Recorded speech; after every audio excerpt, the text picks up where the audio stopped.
From JBS Studios in Greater New York, this is the JBS News Update with Teisha Bader. I'm Teisha Bader with the JBS News Update for Monday, November the 26th, 2018. 3 IDF soldiers were injured today in what appears to have been a deliberate car-ramming terror attack. A Palestinian driver drove onto the sidewalk and into the troops who were conducting engineering work on the highway near the Gush Etzion junction. 2 soldiers sustained light injuries and were treated at the scene. The 3rd soldier was taken to the hospital with moderate injuries and was then upgraded to light condition. The driver of the vehicle was shot dead by another soldier at the scene. The Jerusalem Post reports that the U.S. Department of Justice has rejected a request made by Israeli Prime Minister Benjamin Netanyahu to allow convicted American-Israeli spy Jonathan Pollard to return to Israel and serve the rest of his parole there. This was first reported on Wednesday by Israel's Hadashot News, who reported that the reason for the refusal was the severity of the acts and offenses committed by Pollard, who pled guilty in 1986 to conspiracy to commit espionage. In response to the report, Netanyahu's office told Hadashot Prime Minister Netanyahu remains committed to bringing Pollard back to Israel. Jonathan Pollard was released from a U.S. federal prison 3 years ago after serving 30 years of a life sentence.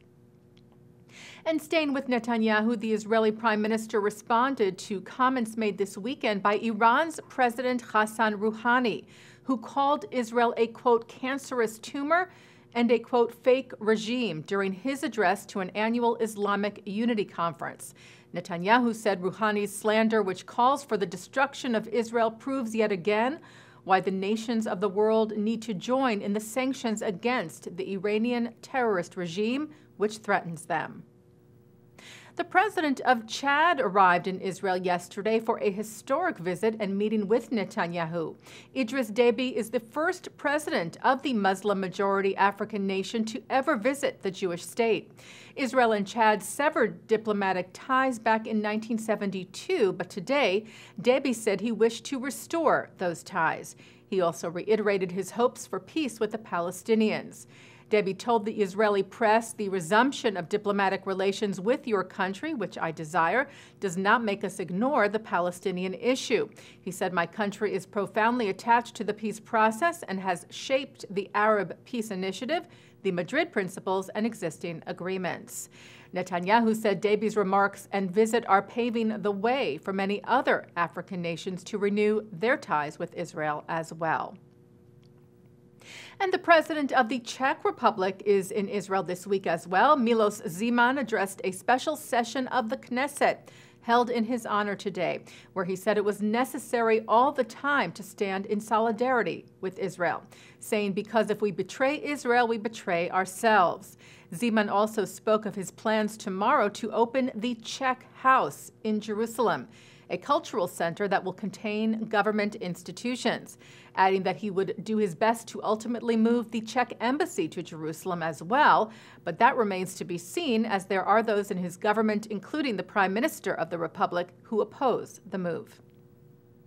Another former Nazi guard may be closer to justice. The Associated Press reports that prosecutors in Berlin confirmed on Friday that a 95-year-old German man was charged with being an accessory to over 36,000 murders when he served as a guard at the Mauthausen concentration camp in northern Austria. He is identified only as Hans Werner H., due to privacy regulations, and is accused of serving as an SS guard at the Nazi camp in 1944 and 1945.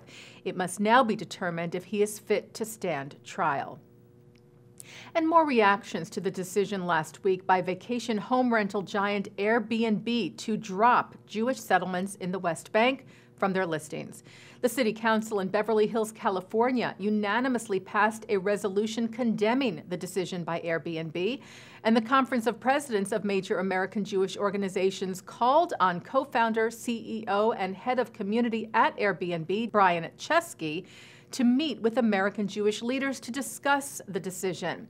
Conference Chairman Arthur Stark and CEO Malcolm Hoenlein wrote that Airbnb's move violates the principles of open commerce and the spirit and letter of several federal and state laws prohibiting discriminatory practices, including boycotts.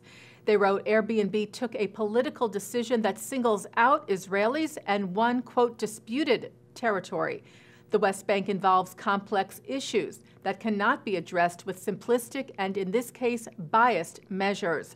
Stark and Hoenlein added that the BDS movement at its core is anti-Semitic, as has been amply demonstrated.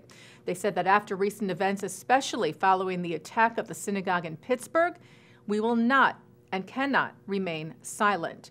They said when Jews here or anywhere are singled out, threatened, discriminated against, or put in jeopardy of any kind, we must and will respond. Taking a look now at our programming for tonight on JBS from Monday, November the 26th. At 7 o'clock, it's The Wisdom of Dr. Ruth. At 7:30, a look at free speech versus hate speech. At 8 o'clock, remarks from Jewish Federation of North America's President Jerry Silverman and a discussion from Federation leaders at the third plenary of the historic 2018 JFNA General Assembly from Tel Aviv. At 9 tonight, Mark Golub sits down with Anat Hoffman, Executive Director of the Israel Religious Action Center. And at 10, historian Simon Shama speaks at the 92nd Street Y.